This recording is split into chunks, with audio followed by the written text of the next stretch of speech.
Sedaj pa nekaj povsem drugačnega. Passport je mobitel s kvadratnim zaslonom in fizično tipkovnico, s katerim BlackBerry cilja predvsem na poslovne uporabnike, ki večino časa namenijo pregledovanju tabel in besedilnih datotek. Čeprav je kvadratni zaslon super za pregledovanje spletnih strani in tabel, pa se pri video vsebinah nekoliko zatakne.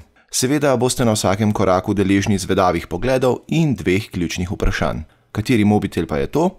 In po odgovoru na tega še, a še vedno delajo BlackBerryje ali kaj. Šalo na stran, Passport je izredno zmogljiv mobitel, ki pa ima nekaj ergonomskih napak in predvsem ozek izbor aplikacij, ki ga BlackBerry rešuje s tem, da omogoča nalaganje Android aplikacij preko Amazonove trgovine z aplikacijami. Zmogljiva baterija in dober fotoaparat, zapakirana v kakovostno izdelano ohišje, zaključujeta paket z imenom Passport, ki bo predvsem zanimiv za poslovna okolja in nekoliko manj za koktajl zabave. Za vse ostale podrobnosti pa obiščite Tehnik in si preberite test na dlani.